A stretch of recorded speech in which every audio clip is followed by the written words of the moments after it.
Assalamualaikum warahmatullahi wabarakatuh. Perkenalkan, nama saya Dara Cahya Islamia dengan NIM 8603486638. Di sini saya akan membahas materi mata kuliah filsafat ilmu, materi tentang ontologi, epistemologi, dan aksiologi. Soal yang pertama itu bagaimana filsafat ilmu mengamati dan memperkuat eksistensi keilmiahan serta nilai-nilai dalam ilmu pendidikan.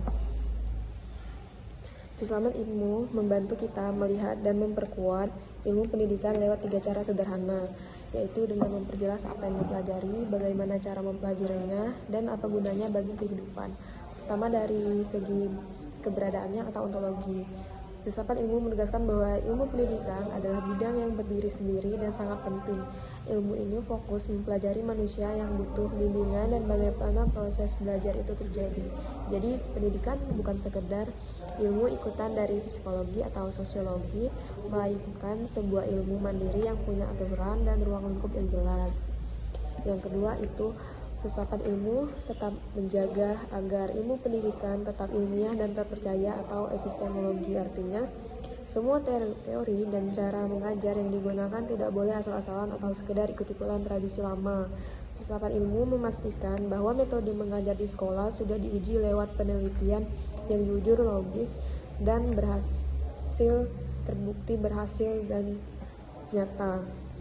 Terakhir itu filsafat ilmu memberikan arah tentang nilai dan tujuan dari pendidikan itu sendiri atau aksiologi. Ilmu pendidikan bukan hanya soal transfer materi, pelajaran, atau teknologi, tetapi punya tugas mulia untuk membentuk karakter, moral, dan memanusiakan manusia. Filsafat ilmu memastikan agar semua praktik pendidikan selalu berjalan di atas jalur etika yang baik demi kebaikan masa depan anak didik. Selanjutnya, soal yang kedua, bagaimana pendidikan yang bermakna dan bernilai turut memperkuat perkembangan filsafat ilmu. Pendidikan yang bagus membantu perkembangan filsafat ilmu karena mengajarkan cara berpikir benar, jujur, dan peduli sesama. Pertama, pendidikan ini membuat orang tidak cuma menghafal, tapi paham apa inti dari ilmu tersebut. Kedua, siswa diajarkan cara mencari tahu kebenaran lewat penelitian yang jujur, teliti, dan terbuka pada masukan. Dan yang ketiga, nilai kebaikan yang diajarkan memastikan ilmu tersebut digunakan untuk membantu hidup orang banyak, bukan merusak. Hasilnya kita punya orang-orang pintar yang juga bijaksana dalam menggunakan ilmu mereka.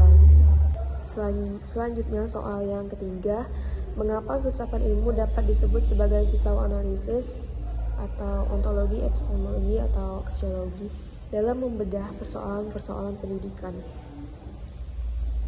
Filsafat ilmu disebut sebagai pisau analisis karena menyediakan 3 landasan utama, ontologi, epistemologi, dan aksiologi, untuk mengupas, mengkritis, dan mengurai masalah pendidikan hingga ke akar akademis dan praktisnya.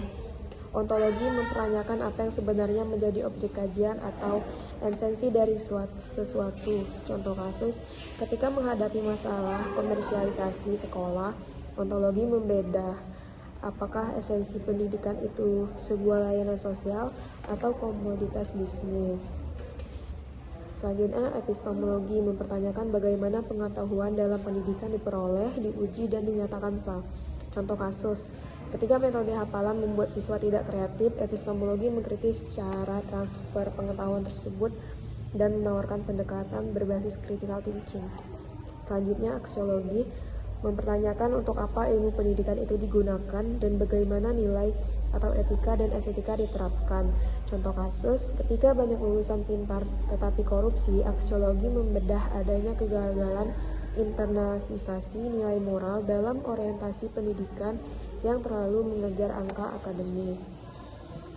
Dan yang selanjutnya, soal terakhir nomor 4, contoh konkret penerapan filsafat ilmu dalam praktik pendidikan, misalnya dalam kebijakan, kurikulum, atau proses pembelajaran. Di sini saya mengambil kurikulum. Kurikulum dibentuk oleh pandangan filsafat tentang ilmu apa yang dianggap paling valid dan penting untuk masa depan. Kurikulum merdeka atau pendekatan progresivisme dan konstruktivisme. Kurikulum ini sangat dipengaruhi oleh filsafat John Dewey atau progresivisme. Contoh konkretnya adalah proyek penguatan profil pelajar Pancasila atau P5.